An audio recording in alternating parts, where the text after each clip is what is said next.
Welcome back, listeners, to another episode of The New Standard. And as always, joining me, my partner in crime to my left, Neil Coulong. What's up, Big Neil? Lance, it's a great day. We're happy to be here. We're excited for the show. Things are great in my world. How are they in yours? They are absolutely great. Anytime I get a chance to get up, breathe the nice, crisp air, and get on a program and talk about the Steelers, it is a great day. And it's also a great day. I want to give a big shout out to several family members who are graduating from college today. I want to give a big shout out to my little cousin Trey Wilson, my cousin Trey Turk, and last but not least, to Ashley Wilson, who's getting her master's degree. The two Treys are getting their bachelor's degree. So big up to the Taylor family, and big up to the families on getting their college educations. This is a great day. This is a great month. A lot of graduations. I love the month of May, seeing all the families celebrate their kids matriculating and walking across that stage and and graduating. Also, want to send that big shout out to anybody listening to the show. Big up to Ollie Howard Species. Big up to Steeler Freak who has a sibling or loved one celebrating a graduation. The New Standard wants to send our congratulations out to all of you. Before we hop into the program, and the title of the program today is simply "What are OTAs?" We're going to jump into that, and we're going to break down a special six pack of not necessarily predictive statements, but just some statements that we want to jump into that we are going to create for each other that we don't know yet. And so it's going to be interesting. I got a doozy towards the end of the show to kick to Neil for Neil to jump in. I think you guys are going to enjoy that.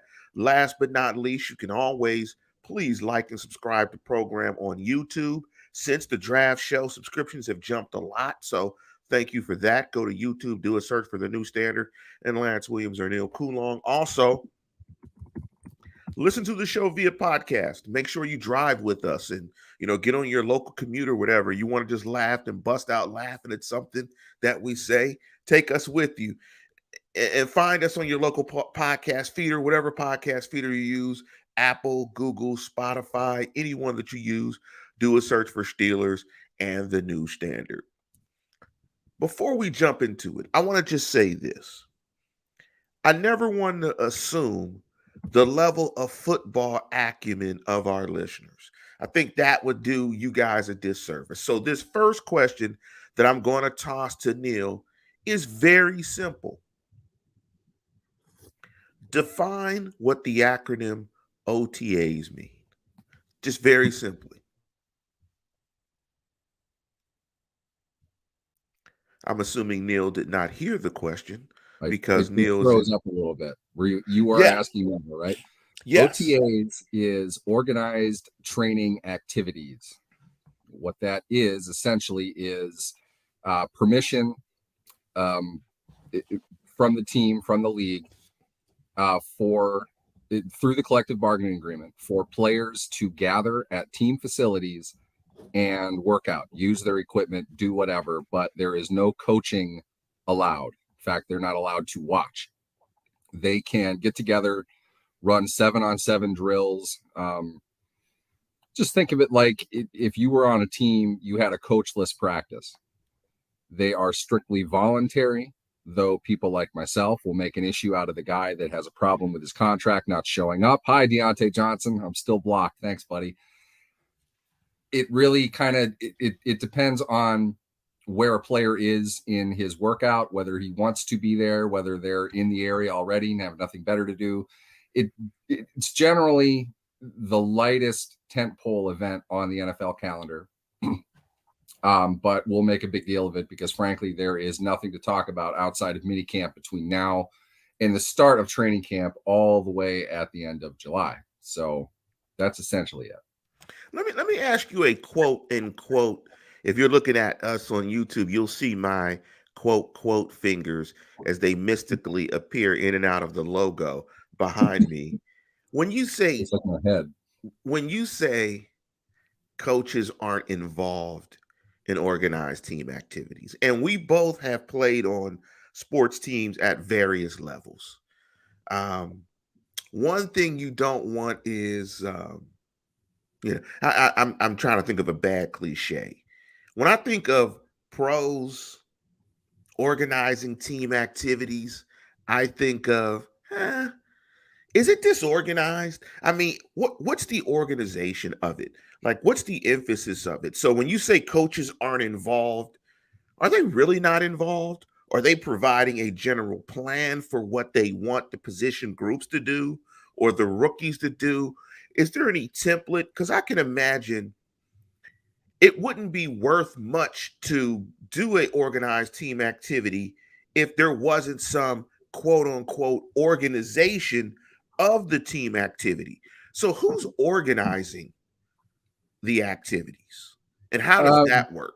the literal answer to that, I think, obviously is up to the team. It's going to be specific team to team. I would imagine consistent veterans and or captains would be the ones to do that. At the same time, let's just put this in reference to the Steelers. I'm sure Mike Tomlin has gone over with Cam Hayward the sorts of things that they'll be doing in minicamp and leaving it up to Cam Hayward and his intelligence and experience to relate that as part of whatever plan they might have. That said, I agree with you. I think the term organized, it tends to probably suggest a little more than what it really is. And that isn't to mean that it's loose and it's not structured or anything like that. It's just organization in this sense, I think is more schedule. I think it's more time and place. I think it's the fact that they are getting together for something of an official team activity that is voluntary, but it's not something that has coaches directing what everybody to do.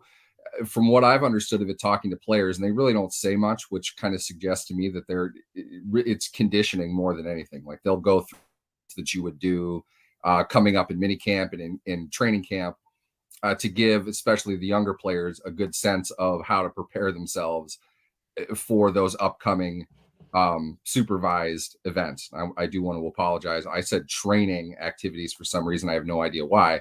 It's organized team activities, OTAs. So it's really a collection of the players getting together to work out. You know, the trendy thing now is the high-priced quarterback flying the skill position players down to some exotic location where they can go on a field somewhere and run routes, probably run a bit, and then I'm sure go golfing, go out to the bars, do whatever it is that they do. It's more team building than anything else. They get together and they work out, but that's really kind of the baseline expectation of what they're doing at this point in the offseason anyway. So I don't think there's a whole lot behind it, but it is an opportunity for them to get together at the team facility and do some work, some team related work, even if that's as simple as you have a new quarterback, get to know the new quarterback and what they're seeing in the playbook and what types of things they want to look for, things like that. I don't think it's incredibly formal, but it's organized in the sense that they have a time and a location in which to do it. So there's going to be no installation of the offense. It's largely it's unpadded as well, correct? There's no, Oh, yeah, or are yeah. they in shells, or so it's nothing. It's just shorts and shirts Yeah. They're not going to and hit at all. helmets. In fact, now that I'm thinking back on it, I want to elaborate with this, Lance. And I'm sorry, I know that you wanted this to be simple. There are Oh, no three worries. phases to OTAs, and the last one, coaches are allowed to watch. They are not allowed to conduct drills or anything like that, but they do set up like scrimmages, for example. I believe, somebody correct me if I'm wrong here, I believe most recently, I know Urban Meyer got zapped for doing stuff within OTAs that he wasn't allowed to do, and that cost him money or a draft pick or whatever. I think the Ravens were guilty of this last year or the year before. It's something the players watch and monitor, and they don't. You know, if the coach gets too involved with something, then there's a problem. There's only one phase of that they're allowed to do it, though. And the three phases of the OTAs, phase 1, phase 2, and phase 3. I think phase 3 is the one in which they are allowed to compete against each other. In other words, you can have a receiver go up against a defensive back. You can't do that in the first two. There are a lot of rules to it. And in reality, to an average fan, it really doesn't matter. Most of them aren't even open to the media. You might get an opportunity here and there. One practice, they're allowed to show up. No pictures. Players are not obligated to speak. So a lot of the times we don't hear about a lot of this stuff they'll call them competitive reasons. It's more control issues. They don't want, teams. This is the dirty secret. And yes, this comes from a reporter's perspective. Teams do not want players to speak to the media any more often than they have to. They don't want any information getting out. And I think I've told you this story before, Lance. I feel safe saying it now. Martavis Bryant's first suspension, 4 games back at the 2015 season, he was eligible to come back the Monday following their week 4 game, which he did. During practice, I saw it, as did 15 other reporters who were there. He did something. Looked like to his leg, and he kind of hobbled gingerly off the field, and we didn't see him again. Then he wasn't there to speak after practice. The rule was, I don't know what it is today, but it was then, unless you got confirmation from a team official or a player, you could not write about an injury to a player. Martavis Bryant's leg could have snapped off unless there was public record or a teammate or a team official telling you that it happened. You couldn't report it. Understandably, nobody said a word about it. They were preparing to play then the San Diego Chargers in week 5, and Bryant technically practiced, so he wasn't even on the injury report. And along with that, since he had not been yet activated from the suspension list, they weren't required to discuss his injury at all. So you get into these, the rules of it are so incredibly tight. And I get why to some degree, but sometimes it's just silly. It's frustrating as a reporter, not that this matters, but everyone's screaming at you daily. Is Bryant going to play? Is Bryant going to play? And you literally can't say anything about it. There's nothing to say except he hasn't been removed from the suspension list yet. And you don't want to do that because then people think he's still suspended. And that's not really fair either. So OTAs have a bunch of rules that come with it as well. And teams do not really want ample opportunity for players to go in front of cameras and microphones and say stuff. They don't want to discuss injuries. They certainly don't want to discuss strategy of any kind. So there's not much at OTAs except find the rookies and try to talk them up a little bit. And as we saw, Mike Tomlin certainly doesn't like the rookies speaking a whole lot, as I don't think he was entirely trying to be funny when he photobombed George Pickens when he was speaking to the media. I think he was kind of sending a message while trying to be funny at the same time. Stop talking. He's telling basically like, I'm here, I'm listening, just so you know, I'm everywhere. Yeah, stop talking, young man. That sort of thing. I have a huge amount of respect for Mike Tomlin. I think he's a phenomenal coach. He's a phenomenal leader, high level skills in those regards.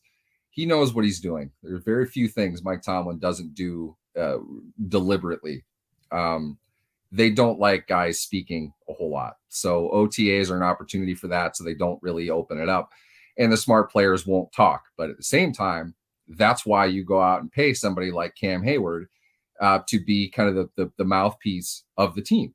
He's the guy who will go speak. He's the one who's going to go deliver the message to the media while everyone else literally scurries past him into the locker room to not talk to the media. That literally happens. I'm not making that up. There are a couple guys who are like that on the team. You'll notice that they're the ones who speak to the media the most often. It's not because they love it. It's because there's clearly something behind closed doors between the player and the Steelers that he needs to be the spokesperson unofficially. He needs to be the one to dive on the grenade when there's something out there. He's got to be the one to eat up all the media time whenever possible. And people in the media know it too. So yeah. I mean, it comes with being that guy that gets paid that much on the team, as well as being one of the better players. Before we jump into the last few questions about OTAs, I want to jump into this question here from Ollie Howard, species 5618, excuse me. Neil, break down what an NFL player needs to learn week to week in regards to the playbook during the season. I can't understand why players are so position specific, like wide receivers. So during a given week, when the game plan, when it's installed, just kind of break down what an NFL really quickly, their responsibilities week to week Boy, during the season. That's a phenomenally intricate question. The truth is, it could be as simple as run here or there, or it could be as detailed as every play that they run, every responsibility that a receiver has is going to be dependent upon something that just happened. In other words, they're completely reactive to all of it. So they don't know. When they break the huddle, they hear what's called. And a lot of times with the receiver, it's check with me, it's check the line, check the coverage. They're running option routes. They have to be able to read. Yeah. Really, the free safety is what the offense reads more than anything else. You look at their coverage, their positioning. You look at the threat of blitz. Generally speaking, the closer into the line a player is, the more he has to read the rush, and with it, the coverage behind it. They're communicating with the quarterback, and that in and of itself is what determines from the onset, pre-snap, what route they're going to run. After snap, the defense changes. They don't like to show you flat out what they're doing necessarily. The receiver and what they're doing, what the quarterback has to read, can depend entirely on that. The Patriots, for example, they run a ton of option routes. Option meaning they're breaking off the line, and based on what coverage is showing them, that's the route they're going to run. Simplified, if you've got your corner showing inside technique on you, you're going to run an out route. If the guy is straight up on you, you're going to run an in or a hook, depending on what they're trying to do. Those are the kinds of things that they're going over week to week. And a lot of that is based on defensive tendencies. So Team A runs cover 2 a lot. You're probably going to be cutting them short. You're probably going to be running a lot of posts down the middle. It depends on where they are before the snap and after the snap. As far as the playbook is concerned, and I've said this a bunch as well, I really want to hammer this in. A playbook is an outline. It is a structure. You have called plays, but in modern NFL parlance, so much of it is what you are doing in response to what the defense is doing. You have to know keys. You have to know what you're reading, where you're going. As a receiver, I'll use Juju Smith-Schuster as an example. I ripped him a little bit last week, and I feel kind of bad about that, because the thing I love about Juju outside his physicality is the fact that he is a very, very smart football player. It's something he doesn't get credit for because he dances, which is bullshit. But the fact is, more of why he's in the slot is because of that. He's really intelligent. He reads defenses very well. He knows how to find where he needs to go in coverage, and he knows where other people are going to be as well. That's why he's such a good blocker. Juju in the slot will look at the line, and he will know, based on the play call, what their pass rush is looking like and what their coverage is looking like. Because of that, that dictates what he's going to do. You hear the phrase all the time, hot route, right? Hot route is something that you run in response to a blitz on a certain side of the field or based with a certain level of protection. Juju is not the guy who calls the hot route. They don't even really call it. They just know to do it. Most of why Juju's routes were so short in Pittsburgh was because he was running hot. And what that means is he's releasing off the line to a spot the quarterback can get rid of the ball very quickly because they're facing a certain blitz or there's a weakness in a certain spot that they see. So you study the playbook to know what you need to do, and you're working on how you're going to adapt to what a defense is doing to you or showing you. And a lot of that is up to the quarterback. So I don't want to say the receivers don't have much responsibility. They have the responsibility to know what to do based on what the quarterback says. The quarterback is the one that has to figure all of that out before and after the snap. It's beyond. I have no clue how they do it at that level. Absolutely no clue. It seems impossible to me. And I was a quarterback. I don't know how to the level that they have to study. They have to understand how the entire machine works to be successful at that. I'm not even talking the physical traits. To be successful at that mentally is just unreal. And this is a big part of why quarterbacks are playing the game so much later into their careers. They figure it out mentally, and that's what they're winning with. Good receivers know how the quarterback is going to do things and know where the quarterback wants to go in certain situations. And that comes through the playbook, what they're studying and what they're trying to accomplish. And I think the nuance comes to how you teach it, and because guys learn differently, and I think that's where you differentiate good coaches from great coaches to Hall of Fame coaches, is how to teach and communicate what you want to get across from a playbook and a game plan perspective week to week, how to condense it to a point where someone receives it, retains it, and can repeat it. That's where you get excellent coaches. And it takes a while to figure out your individual players and your individual style of communicating with players. Yep. That's why coaching changes Excellent every point. particular year, because your personnel changes every particular year. And you have to figure out how to communicate best with those individuals at a position group level, at a head coach level, to your position coaches. A lot of this is communication, because from a talent perspective, a lot of these teams are very similar. It's individual players and coaches that take good teams to great teams. It's just a little bit of a difference from the individual superstar and really good coaching level. But let's jump into a quick few OTA big topics that may come out. And this speaks to Mark Tobin's question, heard anything about Tuitt? But before we jump into that, want to give a big shout out to your guy of Steelers Wire, Kurt Popejoy, who wrote an article earlier this week, 4 bold predictions about the Steelers' next round of OTAs. Give me a quick true and false to these before we jump into our 6-pack. Deontay Johnson will not be at OTAs. True or false? He won't be at all of them. I'll bet he will go to 1 or 2 just to get people like those in the media off his back. It's certainly not rare that there are guys, especially the veteran guys, that don't go to all of them, but some of them will be there. They'll make an appearance, press some flesh, maybe hit the golf course with them later on, something to that effect. I don't think he'll be there for all of them because he's a veteran. And I don't think he has as much leverage as he thinks he does. If he wants to not go to OTAs, that's fine. I mean, it'd be no skin off my back if I was the Steelers. You're not sending the message that you think that you're sending to the team with that. And it's just, there's nothing positive to gain from not going. Now, that said, guys have other obligations. They're not obligated to go to this. So I don't want to act like he's being anti-team if he doesn't go. And that's what's going to happen. If he's not there for the first day, somebody's going to tip Pony off. He's going to tweet that he wasn't there. For all we know, and this has happened, guy left because his woman's given birth to his first kid.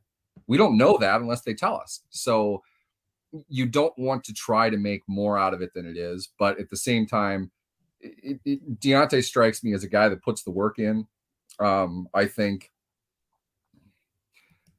we'll see what kind of leader he is this year. They're banking heavily on him being an excellent leader. I think the leaders certainly need to be there because there are younger guys, and 2 of them within his room that could use his assistance in nothing more than just watching how he works and how he conducts his business, helping out with a question about a drill or something like that.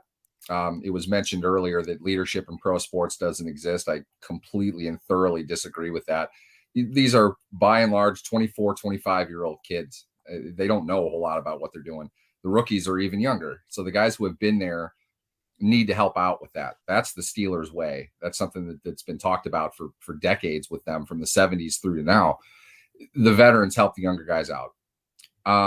Let's see if Deontay will do that. I say he won't go to all of them, but he's going to be at least at a few of them, and we'll see which ones matter and which ones don't. But there's plus show up, get some FaceTime with the boss, maybe discuss the contract extension that he's not going to get.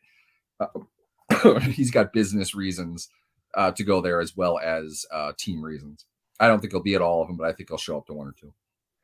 I'm going to say false as well. He will be there, and I think it'll simply be to catch a few balls from Trubisky. That's pretty much it. Catch a few balls from Trubisky, go talk to brass, get a kind of feel of what's going to happen from a contract front. And to, like you said, I think it was a good point to avoid any media scrutiny.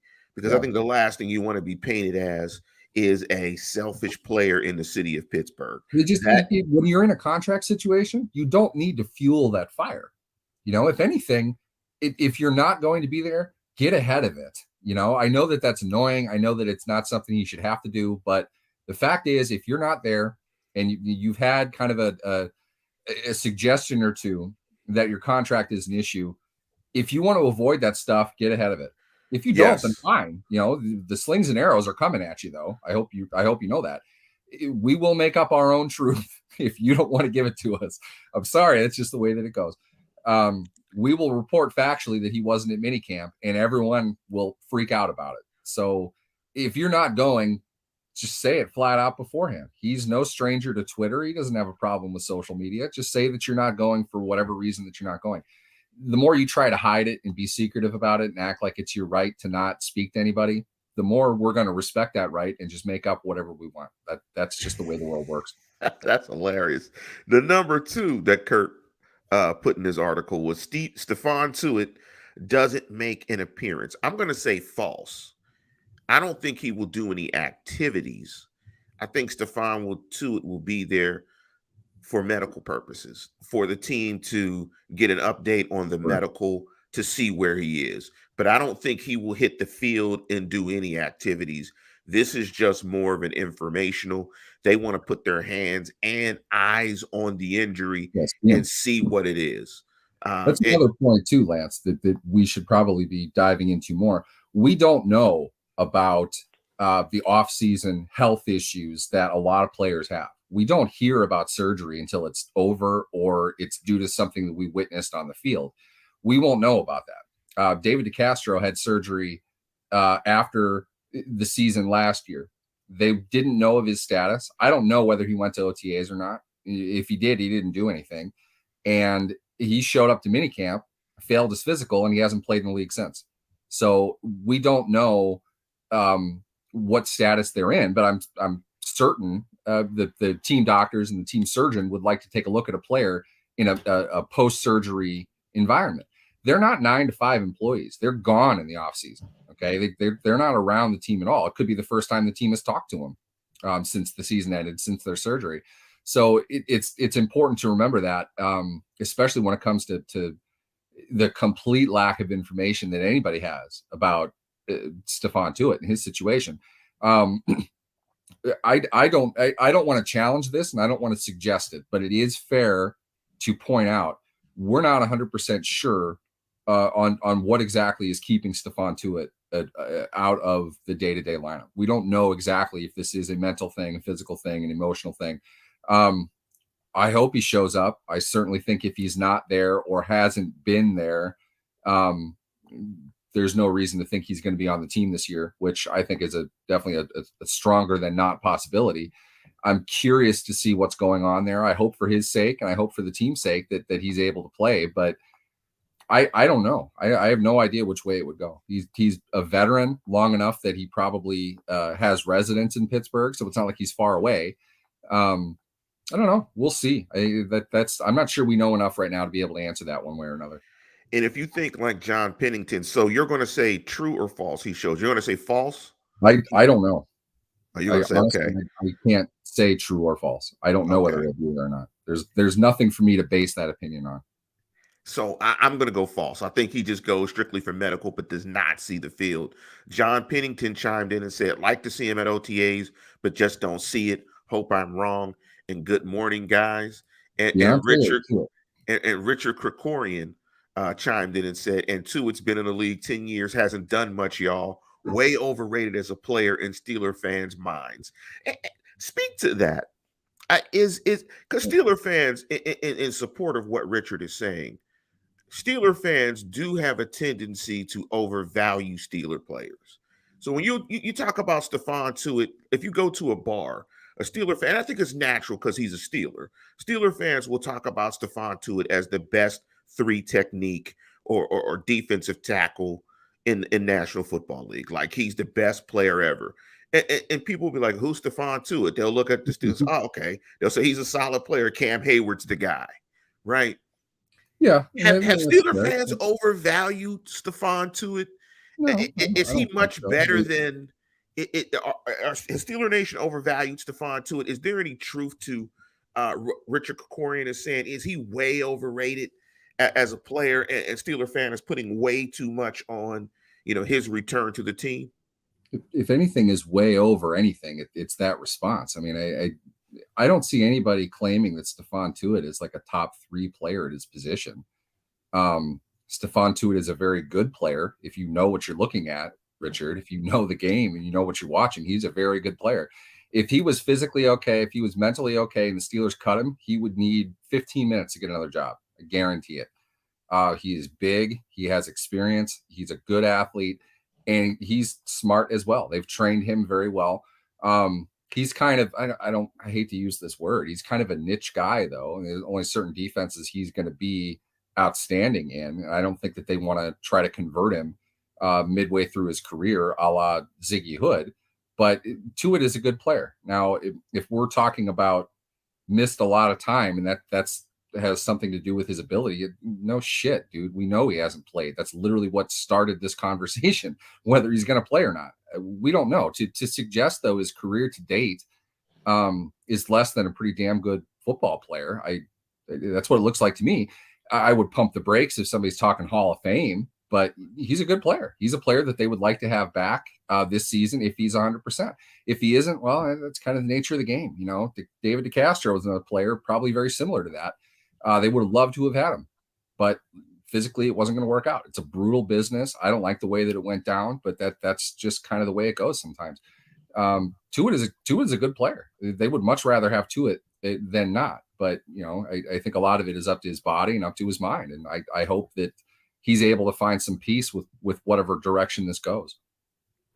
Yeah, I think he's been a solid player. I mean, he's a second round guy. He got paid. I mean, Steelers do a typically good job in identifying free agents that they want to give money to, particularly on the defensive side of football. He may fall into that category of Lamar Woodley, where got paid and on the second contract due to injury and different other circumstances didn't fulfill that. So come on. Woodley got paid like top of market and played yes, he did. games on it. And to be honest, he was a defensive player of the year candidate up to the point that he popped his hamstring chasing Brady down in the third quarter for what would have been his 4th sack of the game. He led the NFL in sacks and he played half of that game.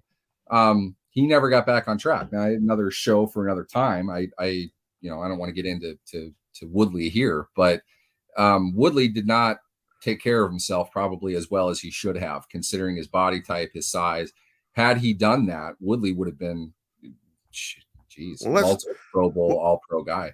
Well, let's not digress on Woodley. Let's jump into, because I really want us to get into, and let me cut it short here. Let me cut it short here. Because there's 2 last points. Give me a quick true or false on these 2 last points from the article. Wide receiver George Pickens ends up being the OTA MVP. True or false? True. I like that. Yeah, true. Just from the way he poses for pictures.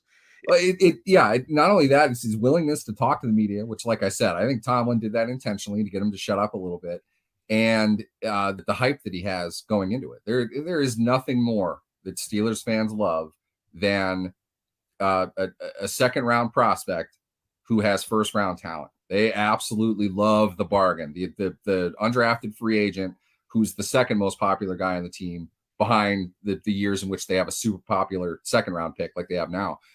Those guys that are undervalued in terms of the NFL's current drafting and signing process. Pickens already won that award. I don't think they even need to have OTAs for him to have won that. The last one, and I agree, he will be the MVP. Just his photo of him watching the draft makes him the MVP, clearly. quarterback Mason Rudolph steps up, whatever steps up Yeah, means. what does that mean? True or false? I'm going to say Yeah, the true same thing because too. I'm thinking he can't be worse than whatever Steeler Nation thinks of him. So merely him completing some balls because whatever. I'm just going to say true. He steps up. Sure.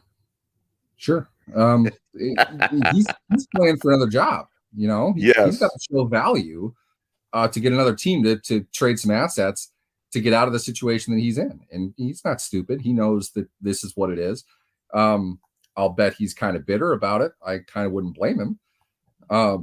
It's unfortunate, again, that the nature of the business, but he's not going to sulk about it. He's not going to whine, cry. He's cut. He's not on this team. He's not going to be.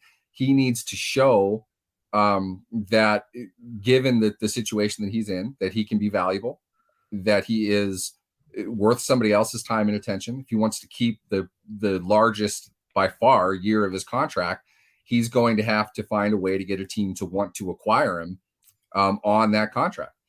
And the odds of that aren't even very good. And if he does anything wrong, it's only going to decrease that value or decrease those odds even more. So yeah, he'll show up, he'll step up, he'll do whatever they want him to do until they cut him or trade him. Yeah, I think we're saying that Mason Rudolph showed up to OTAs 2 weeks ago. Needless to say, honest, Mason Rudolph's resume has been drawn up over the last 5 years. Yeah, pretty much. There's a rival. I don't want to call it a rival. There's another Steelers site and another podcast that dedicated a lot of ink and a lot of minutes to discussing the idea of Mason Rudolph's place on this team. I just thought that was funny. Are they serious? Does he really have a chance to start? It's like, no. Why is this even a question? They paid Trubisky one of the higher dollar amounts per season that they've given a free agent. They don't spend that much money in free agency very often. And then they just drafted 20 overall, a player at his position. There is no way Mason Rudolph is starting for this. Are you kidding? Why are we even discussing this? He's off the team until they have opportunities to find value. They are paying him exactly $0 in the offseason. There's no reason to get rid of him now unless somebody comes to them and says, we'll give you a first-round pick next year for him now. Do it now. They would do that. Otherwise, they're going to wait through camp, see if there are injuries, see what happens. There's no reason to get rid of him. Yeah, Mason Rudolph is the guy that caught his girlfriend texting other guys and wonders if their relationship is ending. Yes, it's just a matter of time. It's a question of when, and I'm sure Rudolph knows that. I don't want to suggest that Mason Rudolph is dumb or something. I'm sure he is perfectly aware of what's going on. In fact, if anything, the latest point that Rudolph could have gotten that impression was 2 seconds after the announcement of Trubisky's signing. The Pickett part of it is really just complete dismissal of Rudolph even being there. They don't care at all. It doesn't make a difference anymore. They overhauled their quarterback room, and they have their reasons for doing it. If you watch the show and you've listened to me rant about Mason Rudolph, I'm in favor of that. All due respect to him. I wish him the best of luck. I don't think he is nearly the evil person that people have made him out to be, but it's not going to work here. He's going to get run as a backup. He has utility as a backup in the NFL for a couple seasons. He's going to get paid well. I mean, we just know that bad quarterbacks are evil people. So there's a lot of evil people in the National Football League. We love Mitch Trubisky because what we hate more is coaches that can't call perfect plays. Let's jump into plays for our crappy quarterback because he's. Let's jump into our six pack. I'm going to tease it. I'm going to jump to you first. And the six pack is basically Neil came up with a concept to answer some questions that aren't really predictive questions, but just some questions that are more that will lead to a little bit more discussion. Is that a fair way to describe it, Neil? Yeah, I think so. Okay. Sounds good. So let me jump into my first one for you.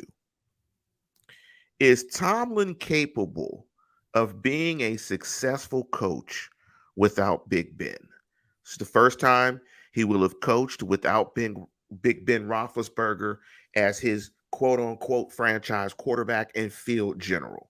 Again, is Tomlin capable of being successful without Big Ben?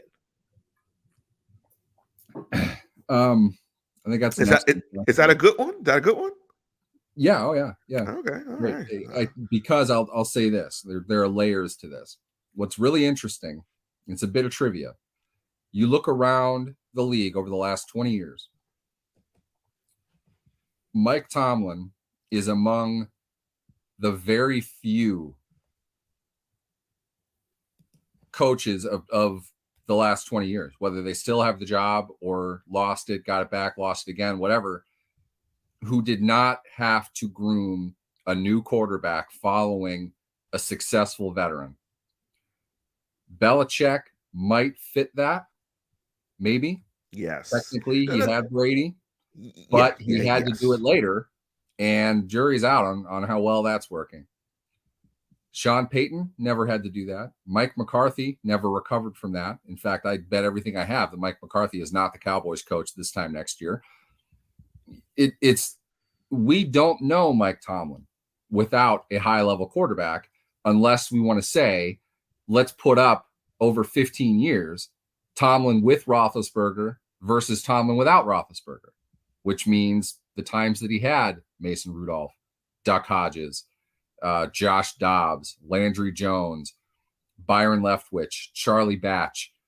There are more. Name them. Throw out the names. You put all that together, combined, clearly they're not Ben Roethlisberger. To suggest that there's a direct relationship between the two, I think, is misleading. To say Tomlin is a better coach with Ben under center, well, yeah. I mean, I don't know. There's no way to prove otherwise. I mean, Ben's a great player. Ben's the one playing the game. I think Tomlin, for his part, is an excellent coach. I think he's had success. I think he has shortcomings. He's made mistakes. There are things that have not gone the way that I'm sure he intended them to go. I don't think he's going to win with the quarterbacks that he has right now. Okay. I don't think, though, that is because Mike Tomlin is a bad coach. I think the game requires a quarterback to play at a high level if you want to win consistently. Over the next 3 years, if his quarterbacks are Mitch Trubisky, rookie Kenny Pickett, second-year Kenny Pickett, in some combination of that, I don't think this team is going to be overly successful. I will say, though, that because Tomlin is a great coach, they're not going to go 4-13. Right. They're going to fight around that 7-10, 8-9 mark because he's a good coach.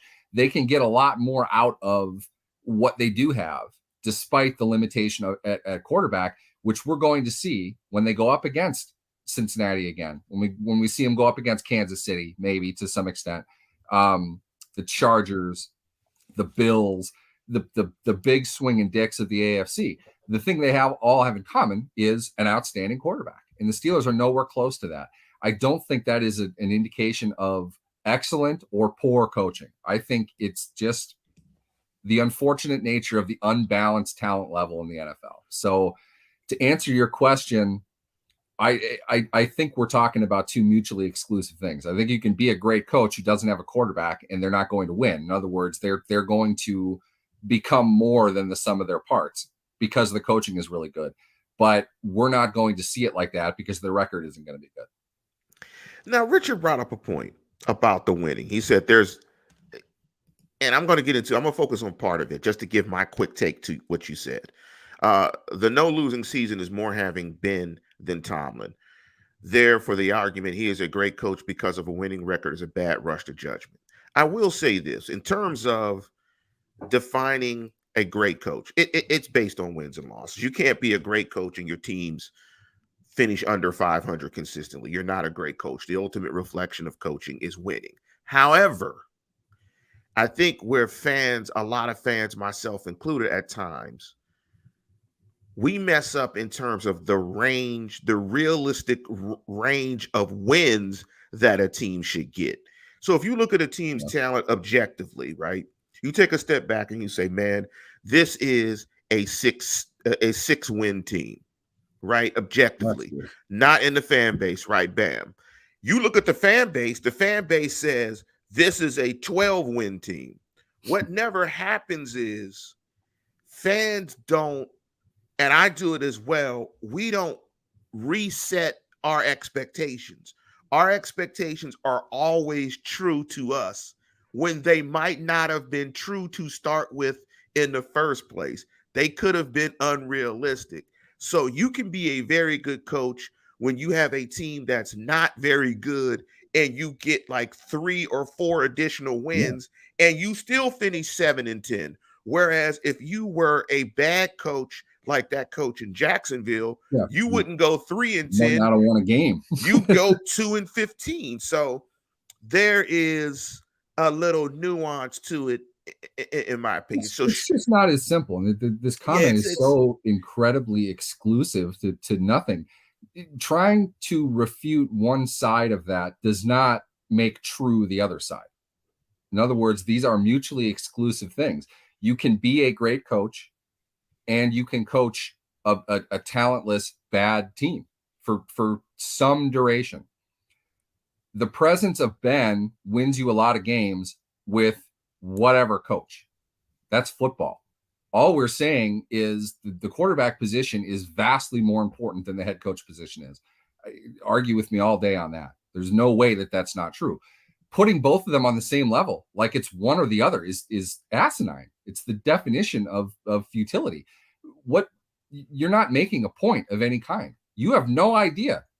You have no idea what Ben Roethlisberger is without Mike Tomlin. And I'm not saying that is necessary. I'm just saying you don't have the other side of the coin to argue anything that you're saying. It's stupid. I get tired of getting into this all the time.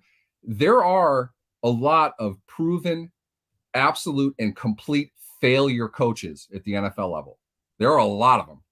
There are very few who draw winning teams every year. There is a direct correlation between winning every year and having an outstanding quarterback. But there are also plenty of outstanding quarterbacks who have bad coaches and don't win. So all of this it's completely circular. It depends on whether or not you like the people involved. Because guess what? The Ben stands are not going to give Mike Tomlin a shred of credit. The over Tomlin apologists are going to undermine the value of the quarterback position and with it, Ben Roethlisberger. There's no other, the middle ground is the reality, but nobody ever argues that because it's only one side or the other that ever asks that question. all Mike right, Tomlin is a good football coach. shoot me Period. my You question. can't tell me that he's not. Because one of ours touched into yours already, I'm going to jump into this one. Going to give you a scenario. Okay, wow. 4th and 6. Steelers opponent has the ball. Midfield. Steelers are up 3 with 59 seconds left in the game. What Steelers edge rusher of all time from any period do you want on the defensive right side? In other words, the quarterback's blind side. Ooh, Edge rusher. Key down. that's I'm gonna make people mad with this one. I'm gonna go defensive player of the year, James Harrison. I'm gonna go with defensive of the year play James Harrison because he was so hot. I mean, James's strength, his nastiness, his bend. I'm gonna go with James Harrison, followed by TJ Watt. But I'm gonna go with James Harrison. I'm gonna go with James Harrison to make that play. It just something about the nastiness of James Harrison in that situation. When I saw James Harrison almost kill Colt McCoy in the game, I was convinced that James Harrison could lift the earth if need be, And he could. to get a sack, at that moment. Who would you pick? I'll add this. You know, the real wrinkle to this, Lance, I was hoping to get an opportunity to address it. 4th and 6, in certain run games, you might run the ball. You might sneak that.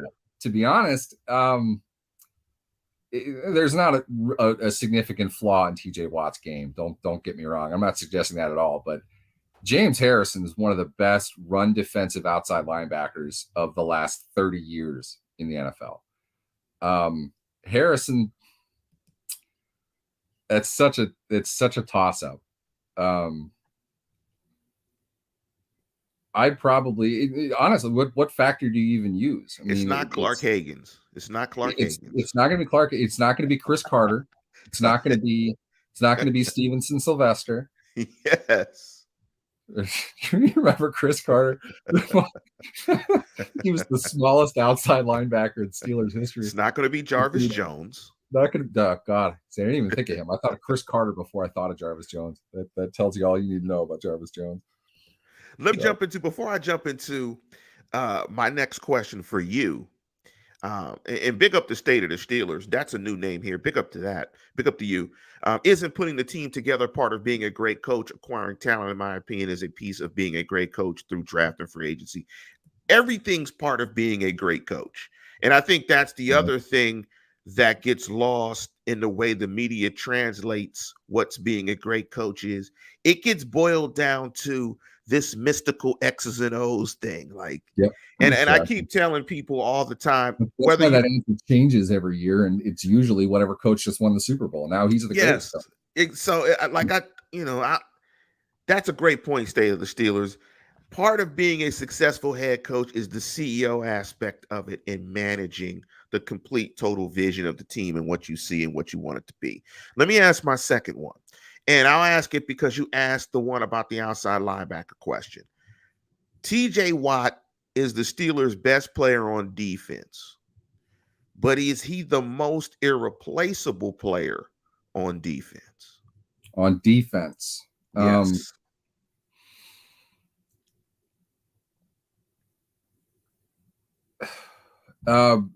Right now, and I know what the counter to this is. I would argue this gets tough because it's such kind of a year-to-year thing. But I got some doozies for you. We saw a massive drop-off defensively when they took hits on their defensive line. And I can't even begin to imagine what would have happened if Cam Hayward had gone down in like week 4. Watt missed a few games that they weren't entirely terrible defensively in. Couple pretty bad ones, and certainly you're less of a team if Watt isn't on the field. Now, I would argue this. I think their floor is lower if Cam Hayward's not on the field. I think their ceiling is lower if TJ Watt's not on the field. So do you want to bolster your bad plays or do you want to maximize your splash plays? To me, I would take the splash plays in that case. So I would say Watt, because I think Watt just has more overall ability. But at the same time, if this makes sense, and call me out if it doesn't, I think Cam Hayward was the most valuable player, and I think TJ Watt was the most outstanding player. So I might go now. I'd have to say Watt. I think they don't have the pop without Watt there. I don't think they have the playmakers off the edge in a fundamental role to be able to limit an offense as much if Watt is not on the field. I am not trying to undermine Cam Hayward, who is, I will retire from media and spend 5 years researching and lobbying on behalf of Cam Hayward to get him into the Hall of Fame. And I mean that. A damn good player, vastly underrated player. I think Watt just brings more of the splash plays and the big moments, and that's what he did last year. I love when you talk about floor and ceiling because I always get confused when people talk about the floor and the ceiling, and I start looking at the floor moving and the ceiling getting higher and lower. It's always always when I think about the ceiling. Interesting enough, I know the importance of splash plays, but interestingly enough, I would want to lower the floor to be more consistent down to down where I might not need splash plays. But Sure. being that as it may, when I was thinking of this question, I was thinking that the most irreplaceable player on this team is Minkah Fitzpatrick. And just in the era in which we're playing in the passing league, I think that without Minkah quarterbacking the secondary, teams just hunt that secondary and they get it in chunks and in splash plays. And, pass rush win rates are just, they're kind of low in general. I mean, most of the time, I mean, a guy is rushing a passer for 4 quarters and he's successful a few times. He's getting some pressures, but more than likely, I mean, if a quarterback drops back 45 times, I mean, TJ Watt is getting pressure about 6, 7 times. That might be enough to absolutely change a game. If he hits the football, you get 4 turnovers and that's it. But pass rush is a big splash position in general. So I was just thinking about Minka Fitzpatrick when I thought about this question. Shoot me your next one, Neil. My next one, and you have to follow me a little bit on this. Uh-oh. Le'Veon Bell and Najee Harris. Bell was a plotter, not quick, didn't have the breakaway speed, totally reinvented himself between year 1 and year 2. Najee, I think it's fair to say at the point that they're in their careers going into the draft, Najee would have been seen as the superior runner and the superior athlete to Bell. Najee is the most natural looking 6'1", 230-pound guy you'll ever see. Do you feel Najee Harris has the ability to make himself more of a playmaker, quicker, faster? Maybe not you won't have the breakaway ability, but the ability to make guys miss, which is what Bell really had. And he's a better natural runner. Do you think Najee Harris is capable of making a leap from year 1 to year 2 the way that Bell did in 2014? Nah, no way. I think Najee Harris is what he is. He's a banger in between the tackle guy. I think he's a one-dimensional back. That dimension can be very good, but I think when you add Le'Veon Bell's ability, particularly to catch the ball out of the backfield, as well as split out wide in the formation and really attack linebackers and safeties in the passing game, Le'Veon Bell with a touch more juice is the ideal running back. Even his running style and the way he made people miss, hesitate. I think he made average offensive lines better with his running style. The problem was his lack of athleticism. I think when he got injured, took his athleticism to a point where his style could no longer be as effective because he didn't have as much juice. So he started with a half a bottle instead of a full bottle of juice. And so when he lost a little bit of juice, his style wasn't conducive to being successful. But I think his period of excellence is the prototypical back that you want in the National Football League. True 3-down, blitz pickup, run routes, excellent between the tackles, make guys miss. Najee Harris will never have as many 20-plus yard runs in the season as Le'Veon Bell. And the thing with Bell is he didn't get those on his speed. He didn't get those on pure athleticism. He got it on, I don't think we've seen a runner, certainly not in Pittsburgh, who was as lethal off of a cut coming out of the backfield as Bell was. Do you remember, and people will no doubt remember back to this, do you remember the Ben DeBryant 95-yard touchdown against Cincinnati? I believe so. If you watch that, this is also 2014 or maybe 2015. That's up the right sideline when he beat the corner from Michigan. Michigan kid, Leon Hall. Yeah, Leon Hall did that. That was over before it started. And the reason was Bell coming out of the end zone with Ben in shotgun. And this, people hated Todd Haley. I loved the way Todd Haley called the game. And this is why. Gutsy to put Ben in shotgun with Bell next to him. They kept their options balanced, and they gave Cincinnati the chance to defend this however they wanted to defend it. They put 2 linebackers on Bell. They bracketed him inside and out to defend against the short pass. That is what brought the safety down, and that is what left 86-year-old Leon Hall on Martavis Bryant on the wide side of the field. Ben saw it, flagged for it, called, went deep. Boom, simple. That was the easiest play they made all year. If you watch that back, though, play action fake the Bell up the middle, 3 guys converged on him. That's how dangerous Le'Veon Bell was. In Cincinnati, if anybody knew that, it was Cincinnati. He shredded Cincinnati over the course of his Steelers career. That I counter don't think tray, boy. Harris. That counter tray they used to play. They used to run the Yep. bell with. They won it 6 times in 2 drives. He got like literally 20 yards of pop out I of it. mean, DeCastro pulling, bang, God, that was kick fun. out. I mean, Oh, I missed that. he was killing them. So definitely, I don't think there's a ghost of a chance of Najee Harris being as good as Le'Veon Bell. And that's not to say that He Najee can't Harris be won't good. be really good. I think Yeah. it's just the ghost of a chance. Let's end it on this one. Now I'm gonna say I wanted to hit you with the AB one, I knew it. I was waiting but for that. but We don't have enough time it's so for late in the show. that. Do you want to save it or do you want to? I kind of want to end the show with the AB question. Let's tease it at least. Okay, let's See where tease it it goes. this. See what the reaction to it is, and see if we need to dive back into it next week. So you want me to? So you want me Yeah, to? So throw here's it the out. Let's last see one what happens. because we're at the hour mark. Save your one for me till next week. My last Okay. one. So here's my last one for Neil, and I definitely want to get your thoughts in the chat. And Neil may expand this.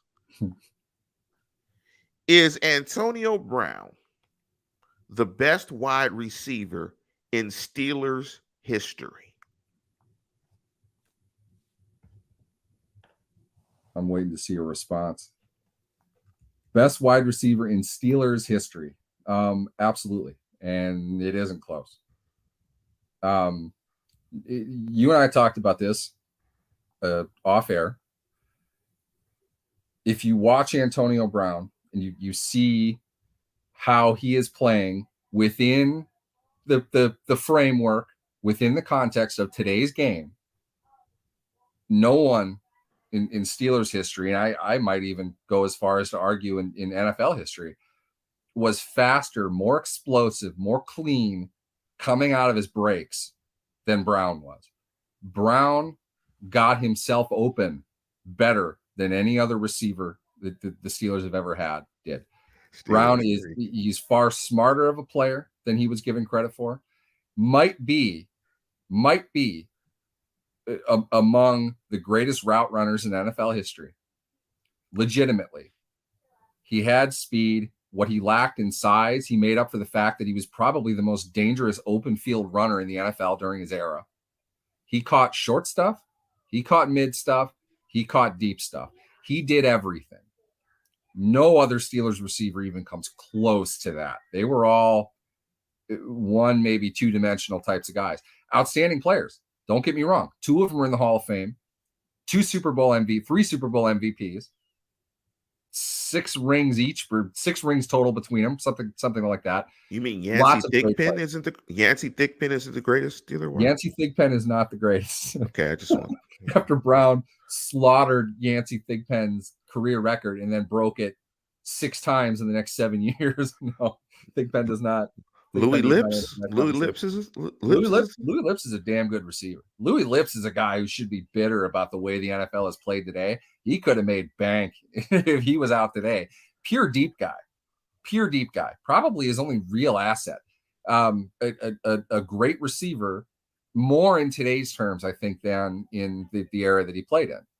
And kind of goes to show the Steelers, in a lot of ways, got ahead of the trends of what the NFL would be. The exception of there's another show we need to get into at some point. It's football geek stuff. I'm not sure if people will really be into it, but the Steelers drafted some quarterbacks who would have been killer today. I'll argue to the day I die, Bubby Brister was a much better quarterback than people would have given him credit for. Yikes. They just didn't coach him the way the game is played now. If he played now, Bubby had a cannon arm. He was, seriously, there are not many guys that have that kind of arm talent. Mark Malone, far better athlete than what he probably should have been subjected to. If they helped him more with that, if they framed more of what his real skill set was, he had the arm to play as well, but he could move. You know, Malone was a damn good athlete. I'm getting way off the subject here. Sorry, you got that look on your face. My opinion, I don't think it's close. Antonio Brown, in the time that he was in Pittsburgh, I am aware of how it ended. I understand what it means to a team. I also get how you are naturally selective over these moments when it's negative to the team and you don't like the guy. Now it becomes a character issue. Okay. Now it's a problem for you. And somehow that creates the myth that he doesn't deserve this honor because there were issues when he left, and there were bad stuff. They got rid of him, and they should have. They had no choice. The whole situation sucked for everybody involved. It should not have happened. I'll put the blame on AB for that, but that doesn't change the fact that dude was absolutely phenomenal when he was in Pittsburgh. My opinion, one of the 3 best players this franchise has ever had. 3 or 4. I might give you 4. Wow. But he's top 5 in ability. He's second, if not first, in production. Nobody was as good at their position as Antonio Brown was in this era. Go back to Mean Joe, who'd be number 1 on my list. Nobody dominated at their position the way Antonio Brown did in comparison to the rest of the league. Nobody. He's absolutely their best overall draft pick ever. Oh, yeah. For value as a 6th round draft pick. Before we get out of here, as a draft pick, yes. They signed draft pick. Speak to Steelers Freak Point right real quick before we get out of here, ranking the best Steeler wide receivers. I think I don't know about Lips in there, but I like the list. AB Stallworth, Swan, Lips, and Hines as a top 5. Hines, I don't know. Yeah, I don't think Lips over Hines. I would go Hines and put any name as 5th. I would go AB Stallworth, Hines, and whatever name you want to place there. There's a bunch that would compete for that, I think. Talent wise, what really pisses me off is freaking Santonio would have been easily in this conversation. That was frustrating too, because the Steelers did not want him to go, and he just got stupid, just did dumb things, play dumb games, win dumb prizes. That was Santonio Holmes, and that prize was eventually the draft pick that brought in Antonio Brown. So I think the Steelers won out in that deal overall, but I don't think anybody is close to Brown, really. Stallworth would probably be my 2nd as well. Swan, I think, would have been, and Swan would have been really interesting in today's era as well. Perhaps maybe even more than Stallworth was. Stallworth had the physical ability to play back then that he would have today as well. Swan just wasn't as big. That hurts, but his athleticism on the outside, the dude was a hawk. He and Lips were similar in that way. I think Swan was the better of the 2. Ward was incredibly smart. Ward knew how to get himself open. Ward was great after the catch as well. He knew how to set guys up. He knew how to use his whole body. A great all-around receiver, probably the best all-around receiver that they had, but not even close to as explosive and as much of a playmaker as the other guys on that list were. So lots of different reasons to take different guys, but I'm okay with that. With the exception of I'd put Ward over Lips, but I can hear Lips in that conversation. Listeners, thank you for chiming in with us. A little bit long today. That's fine. We found some good topics to talk about. I enjoy your questions, Neil. I definitely thought of some good ones for you. I definitely was going to bring up the AB one. You knew that. We definitely knew that was going to, we were going to bring that one up. After 3 years, I'm not going to stop it for the next 20, I'm sure. So that was great that we did. I want to thank everybody that chimed in. I want to thank all the participation that everybody in the chat gave us. I think it was a fantastic show. I want to thank everybody for chiming in. What'd you say? I said, Steelers Freak, you are correct. Yes, Stallworth, absolutely. 25 years before that, yeah, Stallworth would have been a beast in the 90s. Stallworth was like Herman Moore. He's a guy, you could have gotten him the ball 130 times. I mean, he would have been an excellent, I hate this term because it's thought of so negatively. He would have been an excellent possession receiver. He was big. He had athleticism. He could run the seam. He could run the post. Stallworth was damn good in an era where it just wasn't utilized the same way. Too much deeper stuff, not enough, mid-level possession stuff. Like Chris Carter, for example. Chris Carter would have sucked in the 70s, and he dominated in the time that he was in. I think he'd be marginal today. Stallworth is the other way around. Stallworth would have been better later in the development of the NFL. Sorry. No worries. With that, we're going to go ahead and get out of here. And as always, tune in, tell a friend, and subscribe. Go Steelers.